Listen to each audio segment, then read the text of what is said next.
বিকেলটা যদি হয় এরকম একটা মুচমুচে ছোলা ভাজা দিয়ে, তাহলে বিকেলটা বেশ জমে ওঠে।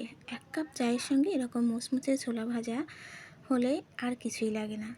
আসসালামু আলাইকুম, বিথি রান্নাবাড়িতে আপনাদের সবাইকে স্বাগতম। আজকে আমি আপনাদের সঙ্গে শেয়ার করব যে বিকেলের নাস্তা হিসেবে ছোলা দিয়ে আমি একটা নতুন আইটেম আপনাদের দেখাবো। তো ছোলা তো আমরা অনেকভাবে রান্না করে খেয়ে থাকি, আজ একটু ভিন্নভাবে আমি আপনাদেরকে দেখাবো।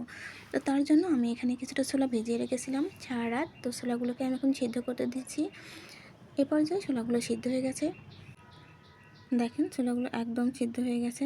তো এখন আমি ছোলাগুলোকে একটা মশলা দিয়ে মেখে নেব। তো তার জন্য আমি এখানে 1 চা চামচ পেঁয়াজ বাটা দিয়ে দিয়েছি, রসুন আর আদা পেস্ট দিয়ে দিয়েছি 1 চা চামচ। এখানে আমি কাঁচামরিচ পেস্ট দিয়ে দিচ্ছি 1/2 চা চামচ, স্বাদ মতো লবণ অ্যাড করে দিয়েছি, দিয়ে দিচ্ছি হলুদের গুঁড়ো 1/2 চা চামচ, আর লাল মরিচের গুঁড়ো দিয়ে দিয়েছি আমি এখানে 1 চা চামচ। এর সঙ্গে আমি কিছুটা ধনিয়া গুঁড়ো দিয়ে দিয়েছি, কর্নফ্লাওয়ার দিয়ে দিচ্ছি 1 চা চামচ ভর্তি করে। আর এর সাথে আমি 3 চা চামচ ভর্তি করে দিয়ে দেব বেসন। তো বেসনটা আপনারা বুঝে শুনে দেবেন, যদি একটু কম হয় 3 চা চামচের বেশিও আপনারা দিতে পারেন, যদি এই অনুযায়ী আপনারা বানিয়ে থাকেন। এগুলোকে ভালো করে হাত দিয়ে মেখে নিতে হবে। এই পর্যায়ে আমি চুলায় চলে এসেছি, আর তার সাথে চুলায় কিছুটা তেল দিয়ে দিয়েছি কড়াইতে। তেলটা গরম হয়ে আসলে মশলা সহ ছোলাগুলোকে আমি কড়াইয়ের মধ্যে দিয়ে দিচ্ছি।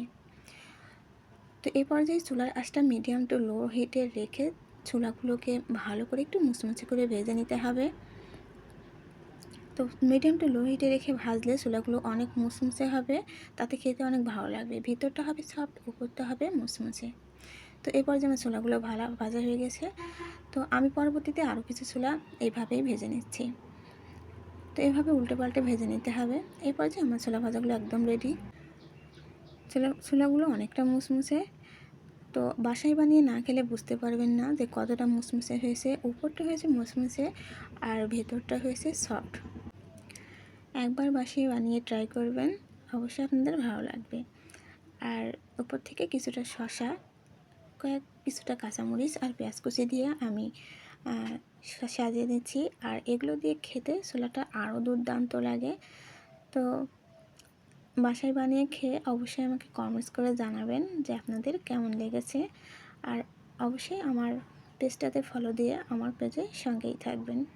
আর নতুন নতুন রেসিপি পেতে অবশ্যই অন্যদেরকে সহযোগিতা করবেন ফলো দিয়ে। আর আমার ইউটিউব চ্যানেলটাতে সাবস্ক্রাইব করে পাশে থাকা বেল আইকনটি ক্লিক করে আমার চ্যানেলের সঙ্গেই থাকবেন। আজ চলে যাচ্ছি এখান থেকে। তো আবারও হাজির হব অন্য কোনো নতুন রেসিপি নিয়ে আপনাদের সামনে। সবাই ভালো থাকবেন, সুস্থ থাকবেন। আল্লাহ হাফেজ।